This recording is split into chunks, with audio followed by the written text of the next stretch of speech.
Don't just be a good guy. If you want women to sleep with you, start having standards for yourself. If you expect the same thing from a woman, a man may believe women will like him just for his personality, even if he lacks all of the other qualities that show he is the right guy. There's a caveat to this statement above. Don't take this as an excuse to be a hot mess, and at the same time expect a woman to meet all of your qualifications. If you're currently a dirtbag, this may be why you're struggling to find the right partner. She has standards too and doesn't want to settle. It's frustrating to be limited by your life situation. Let's suppose you don't have your life together. You're broke. You live with your parents.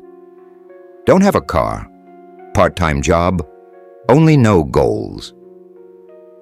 The advantage that men have is influencing a woman's feelings for them by the way they speak and how they behave. Yet, if your life looks like some of these bullet points, your selection of women is going to be marginal, if not zero. It would be unfair of you to be in a situation like this and expect a woman to love you just for being you. You must be self-sufficient and be on an upward trend in life. I get it. We like to fantasize about simply walking up to a woman and using our charm and charisma to win her over. When this doesn't work out, we become frustrated because a lot of dating advice is around how to, and that it'll just work if you apply it. A man might believe being good enough is sufficient for attraction. While we're all inherently good enough as human beings, it's not enough that you just have a pulse for a woman to sleep with you. We want to think that women are attracted to us based solely on our personalities and looks. A man's physical appearance does indeed play a minor role in attraction. Every woman I've been with has commented on how much she likes how I look. But it's not necessarily what they're looking for. If that were the case, I would be drowning in women. You have to have a good and attractive personality. But that's not the only thing. We remember the bizarre, insane behaviors that people have. But we'll forget that masculinity still exists.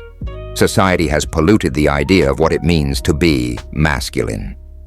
Even the guys who aren't total clowns are confused about what it means to be masculine. It's not about taking in external information and basing a system of ideas on it. You're not having to constantly believe you're masculine, because that just reinforces the idea that you aren't. People try to do things to make themselves look better than they are to impress women. The secret is that we can see right through it. They wear fancy clothes, drive an expensive vehicle, and brag about themselves, but realistically, they're full of shit. Having a 6 or 7 figure income or owning a big fucking truck doesn't make you more of a man than that girl's ex-boyfriend. An attempt to impress people with what you have or do is manipulative and disingenuous. Men chase girls when they shouldn't be. You should be making the first moves when it's appropriate. Chasing girls is a downhill slide to appearing needy and desperate. Yet, how do you know when you're chasing? Making too many first moves, taking action when she's not interested, sucking up to women. For women to be more attracted to your masculinity, how do you improve it? For decades, I've felt angry and frustrated. I didn't understand until recently that the anger was just a mask for my sadness. I've been suppressing many of my emotions because part of me believed that men aren't supposed to cry or be sad. Being sad is okay. Acknowledging who you are on the inside is more masculine than anything else. There's nothing worse than pretending you're okay when deep down your spirit is hurting. People can tell. They can see when you're sad, even if you're not outwardly displaying it. So own up to it. That's what being a man is about. Masculinity is acceptance and resilience. However, this doesn't mean that being sad or angry is what makes you attractive. Generally, people don't like being around Debbie Downers. I do my best to accept my feelings for what they are. Letting go of your attachment and resistance to your emotions brings out a happier individual. I don't listen to people who say it's wrong to feel a certain way. I won't listen to coping advice seriously. I don't have respect for people who fail to take responsibility for their emotions. I do my best to take responsibility for my mistakes. Yet one of my weaknesses is my constant rumination on the things that I've messed up. Despite the rumination, I see it for what it is. Something to let go of. A girl isn't going to care whether or not you think you're good enough. All that matters is whether you act as if you genuinely are good enough. It's all about your level of confidence. Confidence manifests a better life situation than one in which you're reliant on someone else, such as your parents. The money, success, and possessions are a symbol of your inner mindset.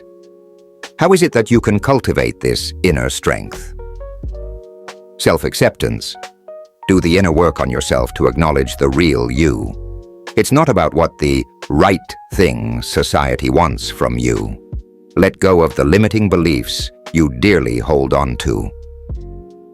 Resilience. You can either give up or get up and try again. Your life will continue no matter what. But who truly wants to live a mediocre existence? Ironically, the more he develops as a man, the less he will need a woman in his life. She should complement his life. The reason is that he accepts and loves himself for who he is. That's the fundamental aspect of acceptance. That is the default mode you need to be in before you can even think about getting with women.